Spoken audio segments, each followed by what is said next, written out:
This is Devereux. And a lot of this was behind the seawall. And you got to understand that just tremendous surge here damaged these houses. Some of these houses, I think, cost the construction alone between $500,000 and $1 million. And you can see what the surge did here. It destroyed some of these houses.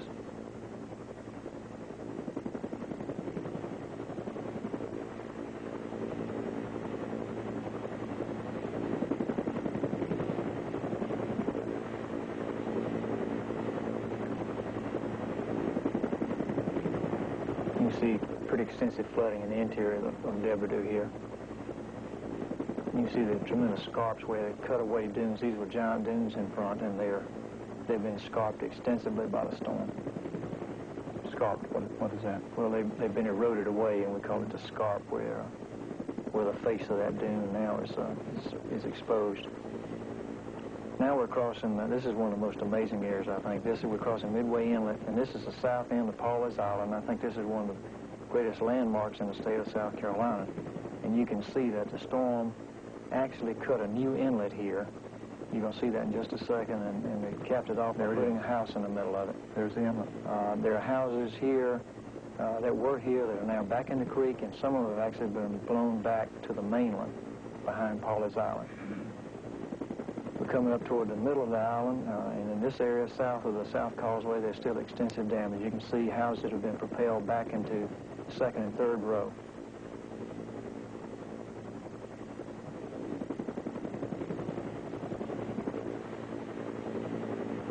The houses in the middle of the island seem to have fared better than those certainly down on the south end.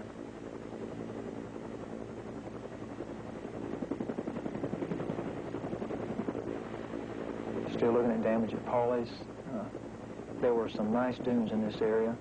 They've certainly been cut away by the storm surge, and there's damage pretty much throughout Pawley's. This is another one of the causeways that come onto the island.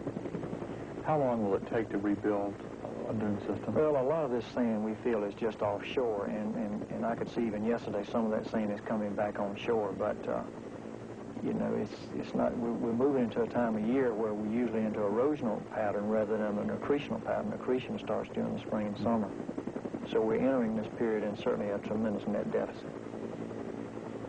Is there danger for further damage from the tides? Sure. And I would like to say that we are considering an emergency order that we hope to be issuing in the next day or so. That's going to allow people to push sand or bring sand in from, as long as it's compatible sand from external sources, or push sand from the mean low water up toward their houses to get some protection. And of course, we already at this time have an emergency order in place that allows people to use sandbags to help protect structures. But the beach face has been lowered dramatically by this storm. This is the Pawley's Island Pier Village, and you can see there's no longer a pier here. It's been destroyed.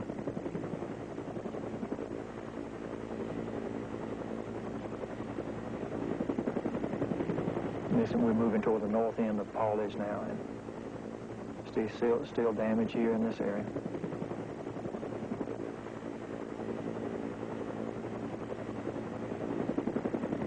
If you've just joined us, we're looking at unedited footage taken yesterday aboard Apache helicopter of the South Carolina National Guard with Governor Carroll Campbell, other top state officials, Alan Sharp from ETV, shooting the pictures, and you're seeing them as they were shot, going from Hilton Head to North Myrtle Beach. Now we crossed the inlet. We're up here now on a beach called Magnolia Beach, which is the southern part of Litchfield.